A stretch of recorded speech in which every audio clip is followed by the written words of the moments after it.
తెలుగుదేశం పుట్టుక, ప్రయాణం, ప్రస్థానం అన్నీ అద్భుతాలే. ప్రతి అడుగు సంచలనమే.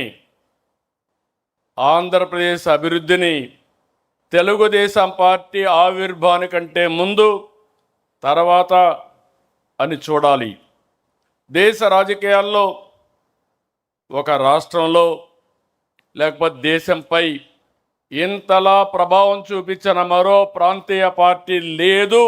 ఇది అతిశయోక్తి కాదు. జాతీయ జెండా దేశానికి గౌరవం. పసుపు జెండా తెలుగువారి ఆత్మగౌరవం, ఆత్మవిశ్వాసం. ప్రతి ఒక్కరికి పసుపు జెండా చూస్తే ధైర్యం, నమ్మకం, భరోసా, ఆ వైబ్రేషన్సే వేరు.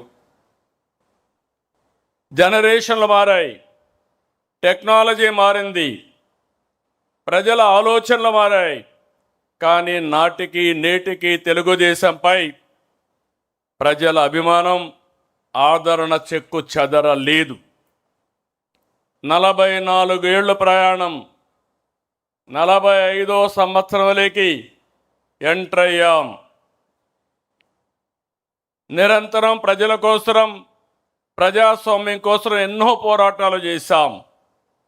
దాడులు, హింస, హత్యా రాజకీయాలు, అరెస్టులు, అక్రమ కేసులు, వేధింపులు జరిగిన ప్రజా పోరాటాలు ఆపలేదు. నర అంతకులు పీకలు కోస్తున్న పసుపు సైనికులు జెండా వదలలేదు. ఓసారి చూస్తే చంద్రయ్య మెడ మీద కత్తి పెట్టి వాళ్ళు చెప్పినట్టు చేయకపోతే చంపేస్తామని బెదిరిస్తే జై తెలుగుదేశం, జై చంద్రబాబు అని ప్రాణాలు వదిలిపెట్టిన సంఘటన తెలుగుదేశం పార్టీకి ఒక స్ఫూర్తి.